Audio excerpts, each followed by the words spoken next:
¿Está Antonio por ahí? Antonio, tuya es la palabra. Ah, sí. Y yo os pediría un aplauso porque es un privilegio. Claro.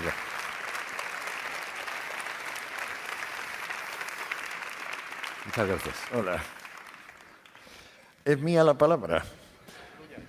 Pero, ¿en qué sitio me pongo? Porque esto al ser redondo... Como Aristóteles, peripatético. Peripatético. Ah, no pienso pasear ni de coña, que estoy jodido de la cadera. Pues aquí, donde tú quieras. Ahí. Ahí estás. Y además has venido a hablar de tu libro también. No. Bueno. Simplemente es una chuleta, porque si no se me olvidan cosas, se me olvidan datos. Pues tuya es la palabra y yo te haré una señal si veo que el tiempo se prolonga. Pero espera, ¿de qué tengo que hablar y cuánto tiempo? A ver, el director del curso. 10 minutos te vamos a dar. 20 minutos. 15. 15. Venga, si quieres me siento a tu lado. Pues venga. Vale. Luego las preguntas irán después. Pero esto es todo tuyo, ¿eh? Es todo mío. Sí. Yo me parece que dije que quizás se podía empezar con el tema quizás más políticamente incorrecto, imaginable hoy en día, que es colonialismo. Pues vamos con ese toro. Se puede calcular que la unidad de fenicios y griegos creó los primeros enclaves prósperos del Mediterráneo entre el siglo VIII y el siglo II, que fueron ciudades independientes, democráticas, como Tiro, Sidón, Trípoli, y que aquel imperio comercial subsistió hasta que llegaron los romanos con una sociedad clerical militar de raíz esclavista y se sobrepusieron a ellos. Luego el Imperio Romano, desde el siglo II hasta el siglo V, que sucumbió. Pues bueno, fue una lenta historia de decadencia interna combinada con una expansión externa fulgurante y brillante. Podemos ver ejemplos de la diferencia entre colonialismo en tiempos greco-fenicios, comerciales, y colonialismo en tiempos clerical-militares, romanos, con la diferencia entre la prosperidad y la voluntariedad que presidía los intercambios de esas ciudades que mencioné antes, muy prósperas, las más prósperas del Mediterráneo, con una empresa, por ejemplo, como el sometimiento y luego posterior conversión de la actual Rumanía, entonces se llamaba Dacia, a manos del emperador Trajano, un español de nacimiento, gentes de Mérida, como la dinastía de los Antoninos. Fue muy diferente, porque de los escasos recursos que tenía Roma, efectivos, financieros, pues se gastaron en la empresa de someter a aquellos bárbaros reyes y luego no había botín. Es decir, te apoderabas de todo aquello y dices, bueno, ¿y ahora para qué me he apoderado de esto si aquí no saco ni materias primas, ni esclavos, ni nada? Lo más que se sacaba en aquella época, claro, clerical militar, es que como se hundían los mercados de cosas, pues crecían los mercados de personas. Y entonces pues cada vez había más hombres, mujeres, niños, viejos, comprados y vendidos en los mercados. Después de la caída de Roma, Europa, que había sido en cierta medida la parte de Europa dominada, controlada y gestionada por los romanos, que había sido una potencia expansiva, se convirtió en un territorio depauperado, castigado por la lepra, la incomunicación y sobre todo invasiones de pueblos limítrofes, desde los mongoles a los magiares, bizantinos y sobre todo árabes, que saqueaban sistemáticamente nuestro continente. Europa empezó a renacer, como sabemos, en la época llamada renacentista, coincidiendo con la escisión dentro del cristianismo, que creó por un lado a los reformados y por otro lado a los católicos ortodoxos, y empezó a cambiar las tornas. Es decir, en vez de ser un continente saqueado e invadido, empezó a ser un continente saqueador e invasor. Lo que pasa es que la primera gran potencia en este sentido, que fue la península ibérica a través de la navegación de larga distancia, Portugal y España, no lo hacían así abiertamente como vengo aquí y te expolio. No. Iban ahí a llevar la verdad con mayúscula, y con la verdad con mayúscula pues, estaba el derecho de cobrar protección, el tipo de peaje que hizo millonario a Capone y ahora mantiene en la opulencia a los carteles mexicanos, por ejemplo. O sea, esa combinación de, por un lado, limpio tu espíritu y por el otro lado, poco que tengas me lo llevo. Tampoco se puede negar que España, en la empresa colonizadora de América, demostró una benevolencia, una compasión inusual. Vamos, en realidad creo que no hay un ejemplo en la historia universal parecido de benevolencia al que se expresan las leyes de Indias, en la actitud de Isabel la Católica y en la formidable colección de hombres ilustres y sabios que configuran la Escuela de Salamanca. La Escuela de Salamanca es la primera reinterpretación del mundo comercial que emerge tras la crisis de la sociedad clerical militar impuesta durante más de 1000 años por primero el Imperio romano y luego las tribus germánicas que se quedan con sus posesiones. Es admirable cómo gentes de tipo del padre Mariana, Molina, Suárez, Báñez, Vitoria, Las Casas, piensan en una sociedad pacífica donde las personas compran y venden cosas y se prohíben comprar y vender personas, que es lo que venía sucediendo durante más de 1000 años.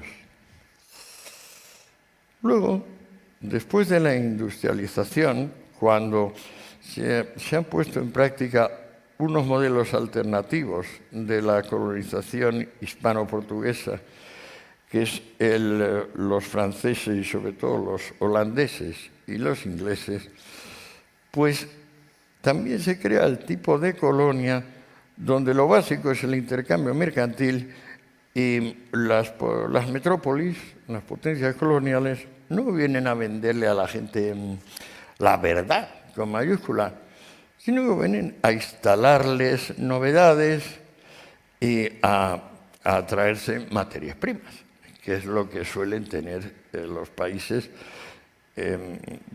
colonizados por ingleses, holandeses fundamentalmente, y en cierta medida por los franceses también en el sudeste asiático y parte de África.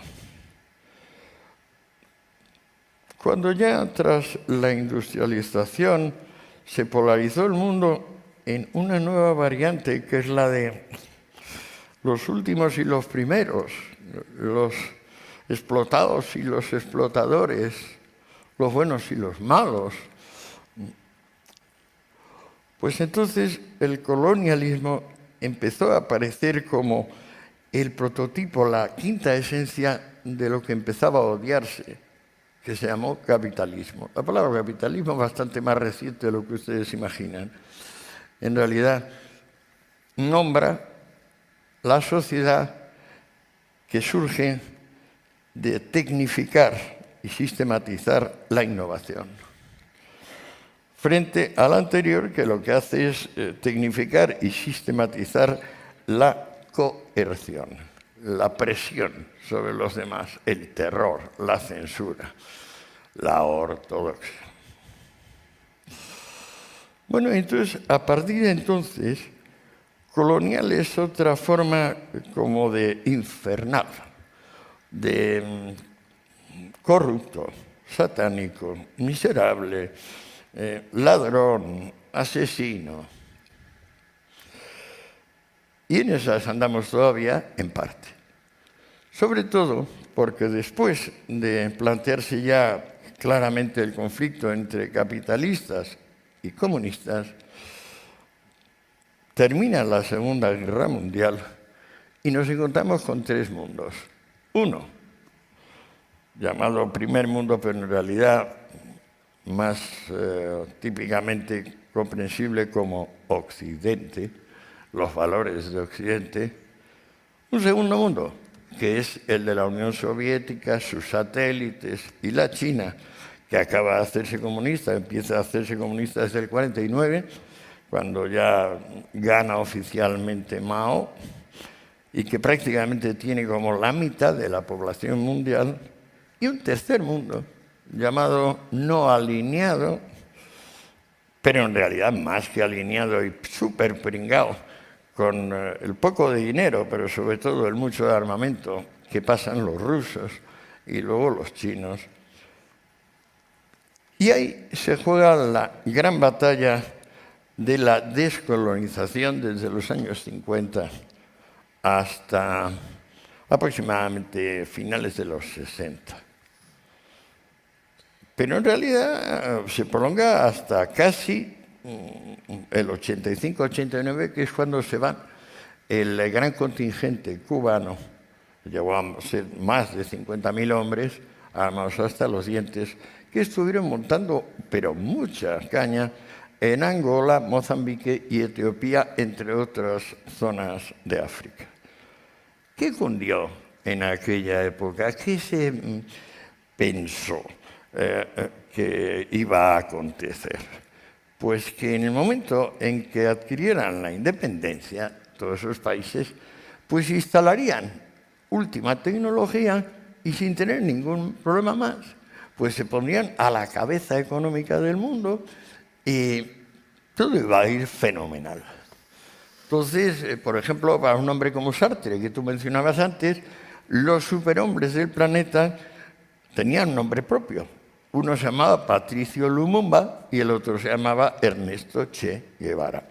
Estos eran los modelos, digamos, de superhombre, Übermensch, en el sentido nietzscheano. Tengo algunos datos curiosos que recuerdo aquí, por eso me he traído el libro como chuleta, porque como son datos, puros datos, la primera colonia, digamos, anticolonialista fue Mongolia, que con una extensión 3 veces superior a España y una población bastante inferior, en 1924 se incorporó al Imperio Soviético. Es muy gracioso, naturalmente, que imperio es imperio norteamericano.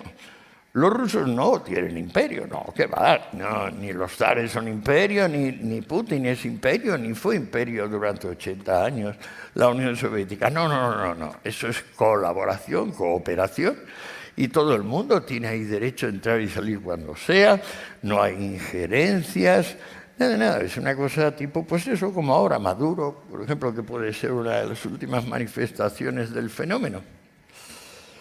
Entonces Mongolia se incorporó en el 24 a este esquema y en 10 años perdió 2/3 de la cabaña y 1/3 de la población.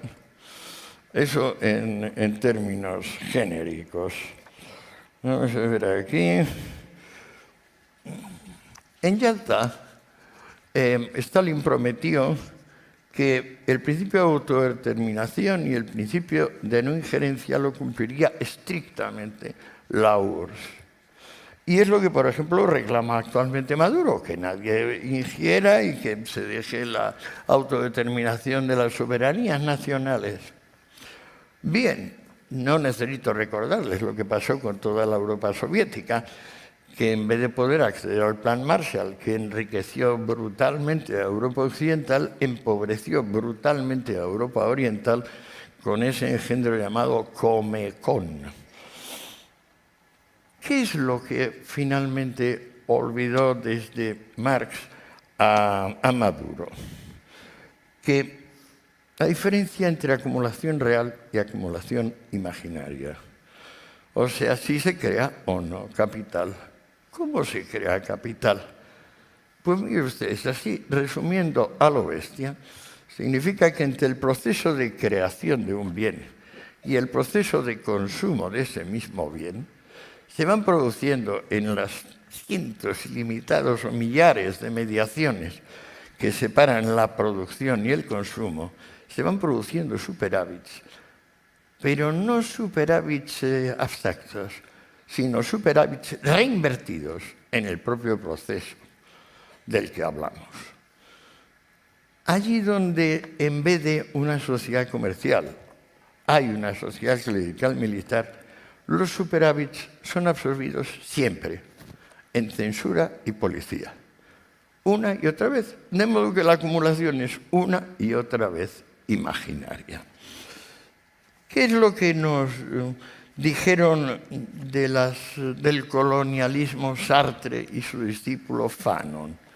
Pues que sin la rabia permanente, sin la rabia perpetua, sin la furia crónica elevada a compromiso vital, no hay manera de que el hombre se cree a sí mismo.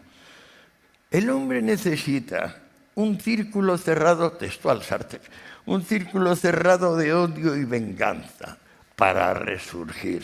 Muy bien. Entonces uno esperaría, esta gente lo que quiere es mestizaje y quiere que el hombre blanco se mezcle con mestizo. No, esta gente está diciendo que el negro es superior. O sea, el llamado antiasimilacionismo es otro nombre del panafricanismo, que prospera muy fuerte desde los años 50 y empieza un poco a caducar a finales de los años 80. Frantz Fanon, que escribió el famoso Condenados de la Tierra en el 61, nos dice que, camaradas, no rindamos tributo a Occidente. La humanidad espera de nosotros cosa distinta de la imitación, que sería una caricatura obscena. Bueno, de leer a Fanon surgió no ya Jomeini, sino el que verdaderamente el origen del integrismo islámico. Ali Shariati, un hombre que nació en el 33 y murió en el 77, en su gran documento El martirio, álzate y presta testimonio, publicado en 1965, pues fundó el revival islamista. Parece que no, pues esto depende de Fanon y de Sartre. Vamos a ver, me parece que ya estamos terminando, ¿no? Sí. Espera que terminaré yo. Sí. Vale. Este es el papel peor. Muy bien, entonces, bueno, una de las cosas que creó el anticolonialismo es esa extraña sensación. Por ejemplo, nosotros recordamos a los griegos, a los romanos, a los germanos con admiración, y la gente va a ver las ruinas de Ampuria o las de Cádiz y nos alegramos de que estuvieran los romanos, los germanos. Ahora, por ejemplo, en México hay que esconderla, dónde están los huesos del pobre Cortés, porque si alguien los descubriera, los sacarían y se defecarían sobre ellos. Qué cosa más noble. Claro, a mí me parece que cuando se odia a la civilización que te ha enseñado a vivir, que te ha enseñado las innovaciones, que te ha enseñado a ser civilizado, lo que haces es un daño neurológico incalculable.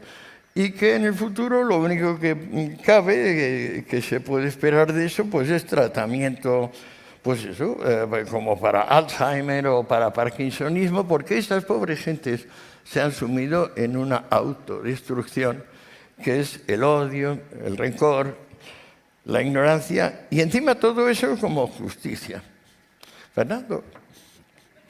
Bueno, ya he terminado. Pues muchísimas gracias, por favor. Vamos a hacer una cosa.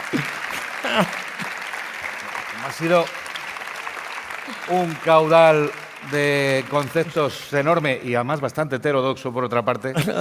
Cuando acabe cada uno de los intervinientes vamos a tener un coloquio para poder enzarzaros, si queréis. Como digas. Venga, pues vamos a por la siguiente. Se cae la Pero yo peta. no tengo que hacer nada más, ¿no? Yo no sé, lo que